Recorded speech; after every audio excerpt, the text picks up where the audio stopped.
retrouver aujourd'hui pour une nouvelle vidéo DIY déco. En principe ce sont des vidéos qui vous plaisent beaucoup et moi j'adore aussi chercher des petites idées et puis les réaliser. Donc j'espère que cette vidéo va vous plaire. Comme très souvent ce sont des idées que je trouve sur Pinterest puisque c'est une véritable source d'inspiration et ce sont des choses assez tendances, vous allez le voir. Donc si jamais cette vidéo vous intéresse, je vous laisse sans plus tarder découvrir les images. Le premier DIY est un panneau de bois avec un message écrit dessus. Donc pour cela on aura besoin d'une perceuse, d'une dizaine de vis, d'un pistolet à colle, d'une paire de ciseaux, d'un crayon de papier, de cordes de votre choix et de morceaux de bois. Pour ma part c'est de la palette que j'ai au préalable découpée puis poncée pour avoir un aspect assez blanchi. Donc j'aligne 5 planches de même longueur et de même hauteur et à l'arrière je viens fixer 2 morceaux de bois. Ce sont en fait 2 tasseaux qui permettront d'assembler les panneaux de bois et de former le panneau de bois final tout simplement.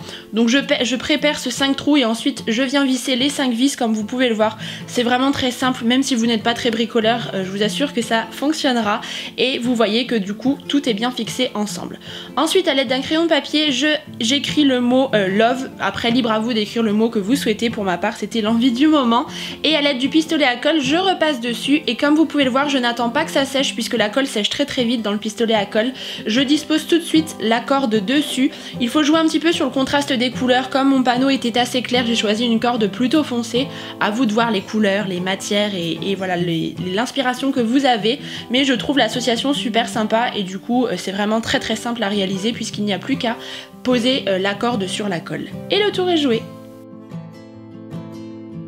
C'est un DIY que j'aime beaucoup puisque ça donne un aspect assez naturel comme ça que j'adore.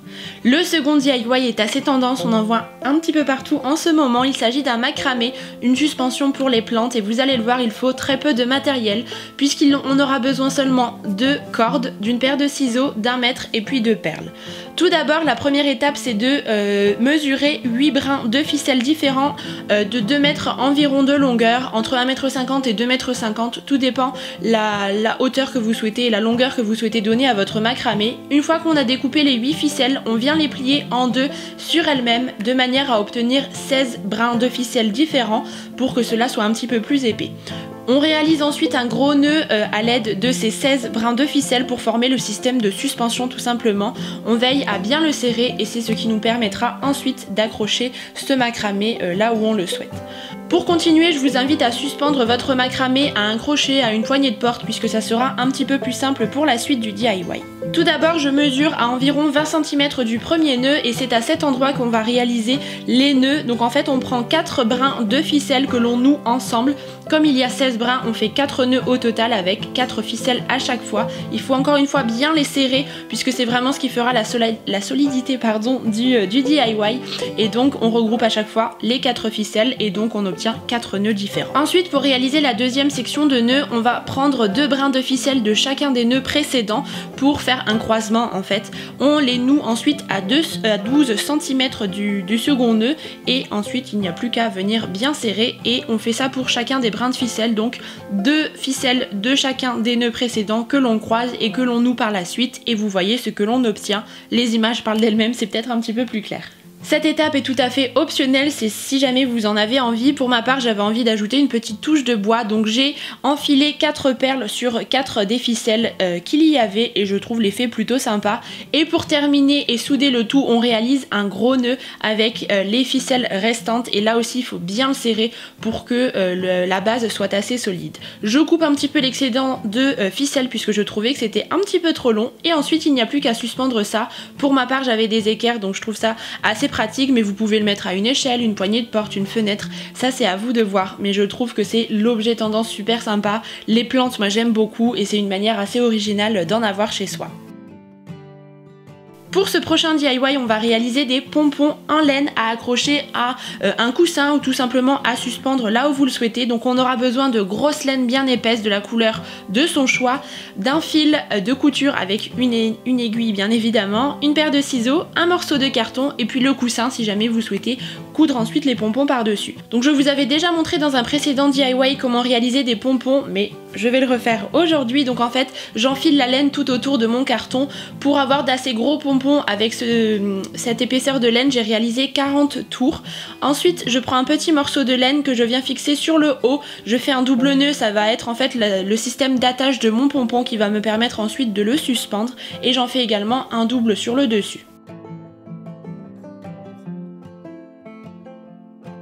Je retire le pompon du carton et ensuite je viens réaliser l'autre partie du pompon avec un morceau de laine. En fait je le noue sur le dessus à environ 3-4 cm du haut du pompon pour avoir quelque chose d'assez gros. Je coupe l'excédent de fil et je coupe également le bas du pompon pour avoir quelque chose d'un petit peu plus net et un petit peu plus court.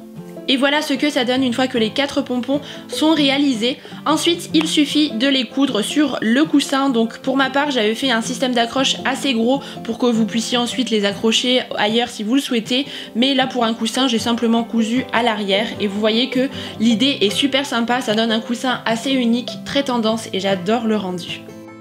On passe enfin au dernier DIY que je vous avais montré sur Snap, que vous aviez adoré d'ailleurs. Donc il s'agit de pots à crayon. On aura besoin pour cela de jarres de bougies, d'un pistolet à colle et de différentes dentelles, rubans, cordes de votre choix. C'est super simple. Je trouve que ça donne une plus-value à une petite jarre. Ça nous permet de la réutiliser de manière assez sympa. Donc à l'aide du pistolet à colle, je place un petit peu de colle sur la dentelle que je dispose ensuite sur mon pot à crayon tout simplement. C'est vraiment tout simple, tout bête à réaliser, mais encore une fois c'est une petite idée très sympa et je n'ai plus du coup qu'à disposer les rubans. Moi j'aime bien jouer encore une fois dans ces couleurs assez naturelles à l'aide de cordes, de matériaux assez bruts, puisque c'est un univers que j'aime beaucoup, mais après vous pouvez le faire avec des choses bien plus colorées si jamais ça correspond plutôt à vos goûts. Ensuite on dispose les stylos à l'intérieur et le DIY est déjà terminé. Voilà d'autres modèles que vous pouvez réaliser, mais moi en tout cas je trouve ça super joli sur un bureau, ça donne une petite touche déco. Et bien voilà, cette vidéo DIY déco est à présent terminée. Si jamais vous reproduisez ces idées, n'hésitez pas à m'identifier sur les réseaux sociaux, à chaque fois ça me fait toujours très plaisir. Et je vous mettrai aussi les liens des précédentes vidéos DIY dans la barre d'informations si toutefois vous les avez loupées ou que vous souhaitez les revoir, pourquoi pas. Et je crois que j'ai tout dit, donc en attendant la prochaine vidéo, je vous embrasse très fort, je vous remercie d'être là et puis je vous dis à bientôt.